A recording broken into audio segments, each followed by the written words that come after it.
So someone asked me, GCN Team Sky Training Camp, what are my thoughts? Come on, man, what do you think I'm going to say? I think they were trolling. They got that Sky Rider. He looked a little bit pudgy. Today was just low carb, get some low cadence work in, some torque work. Now, not having a go, I'm just saying that I'm not a pro rider. I've never been a professional rider. Yeah, I raced in Belgium, etc., but I was more pack filler than like pro. So I'm not coming from I'm coming from an unfit background, but I'm leaner than Team Sky riders. We got Garen Thomas and Chris Froome with the leanest that I've ridden with, but I'm still lighter than them. Alright? And I have a lower body mass index. And I am not even training fuck all. Follow me on Strava. So, in my critique of this video, I'm not having a go. I'm just sharing my comments and criticisms. Alright? So don't take it personally if your name gets mentioned in this video or whatever. But I just find that in 2016, we would have a team such as Team Sky.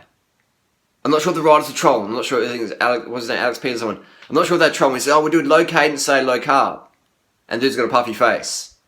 And I'm thinking maybe that's why you look puffy. And you'd be a professional cyclist, in my opinion. I'm not having a go. I'm just saying you should not have ever a weight problem if you're a pro cyclist. Because you're training so fucking much. Like, I can't train that much because I would get so fucking lean. I even said to Garen Thomas, the lightest I got down was like 59 kilos.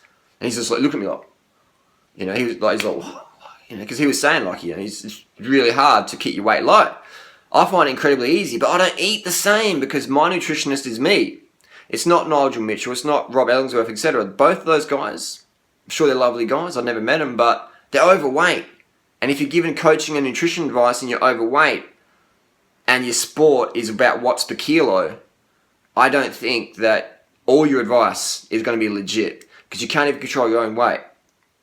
And I think that's because these guys are sincere but sincerely wrong. These nutritionists, etc. out there. No, there's not just Team Sky. I see it all in boxing. I see it a lot in the UFC. You got these fat fucking coaches. Now I say that in an affectionate way. Fat fucking coaches.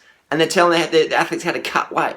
It's like, man, it obviously didn't fucking work for you because you're fucking fat. No, this shouldn't, athlete or not, man.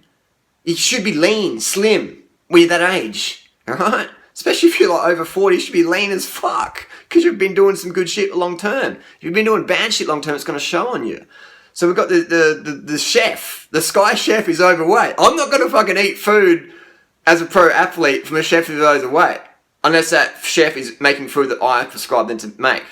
And the chef is going, we're doing low carb. And then serves up like 5 trays of potatoes and rice. Like, someone needs to educate this chef that potatoes and fucking rice aren't low carb. I've done probably 1,000 kilometres sitting on the back of Team Sky when they come to Adelaide. Just observing. I've only seen one rider from Team Sky grinding. And that was only for a little bit. And that was Chris Sutton, and he's always got into knee issues. Everyone else I saw, the hitters, Richie, Port, Garen Thomas, Chris Froome, Ian, all those guys, just fucking spinning. Big cadence. Low carb, low cadence.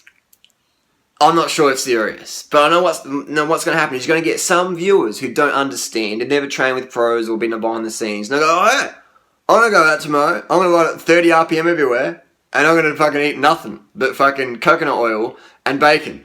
And I'm like, kids are going to try this, man. This is why I make these videos. This is why I wear crazy shit. Because kids, teenagers, younger lads, that's my target audience because they're the future.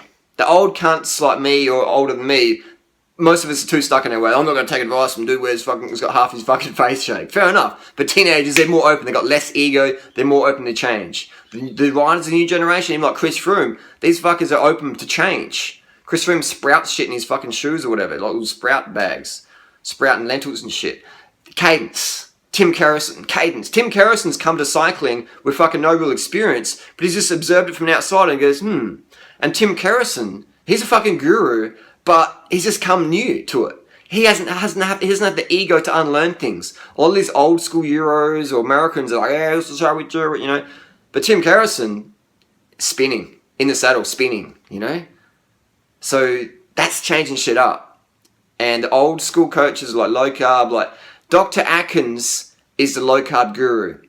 Dr. McDougall is the high carb guru.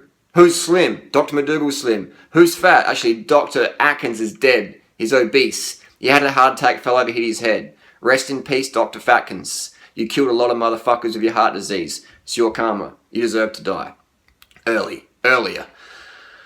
So when people say low carb, low cadence, I'm just like not sure if serious. But that's my tip, man. I'm as lean as a GC rider.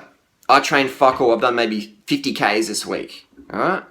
So if it's working for me, and my mother is clinically obese, and my oldest brother is like 30 kilos heavier than me, and it ain't muscle, then something's working. There's something in the high carb thing. There's something in not having whey protein if you're a cyclist looking to lose weight.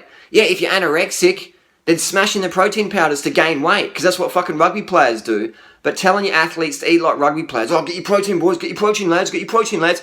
We're talking like we're cyclists here. Cyclists want to be as frail as a fucking female ballerina. They don't want more protein, man. They want more carbohydrate. They want to eat like motherfucking Kenyans. Lean, corn, rice, sugar, bananas, ugali.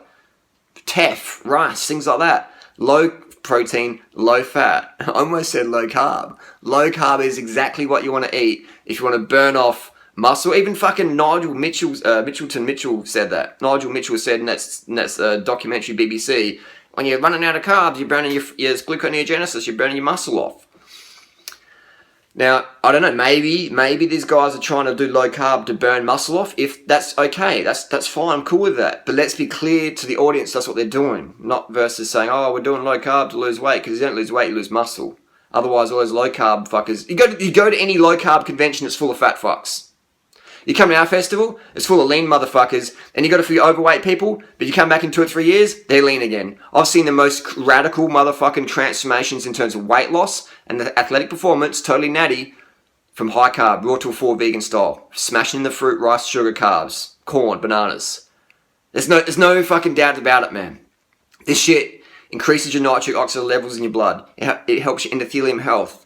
Increases oxygen transport, uptake and delivery around the body. Cycling is all about oxygen. If you don't have enough oxygen, you're fucked. Doesn't matter what's going on, what you're on, what you've done, who you are. If you don't have enough oxygen to your legs, you are going zub. You're going nowhere.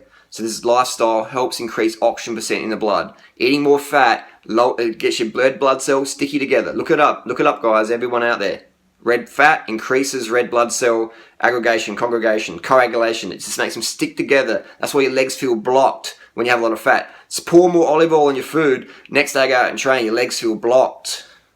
They feel blocked because your red blood cells are clumping together. Not good for clots or thrombosis. That's one thing that's work. And also muscle glycogen. When you run out of glycogen, you run out of performance. So these people out there, especially the internet warriors, you guys don't have to agree with me. You don't have to agree with me, but you're still fucking wrong. Any nutritionists out there, disagree with me? You don't have to agree with me, but you're still wrong. Any of these fat coaches out there, the fat UFC or boxing coaches, oh, you know, the carbs are bad. You fat fucks, you don't have to agree with me, but you're still wrong. And you're compromising the performance of your athletes. You're making you don't really care about your athletes. You're just sort of like, oh, look at me. You just fucking browse the internet, see what fad's going on, and go, oh, bacon's good for you. I like eating bacon. Yeah, my athletes should eat more bacon. You're justifying complacency to your athlete, and you're justifying complacency on the net, etc. High carb for the win. Again, you don't have to agree with me, but you're still fucking wrong.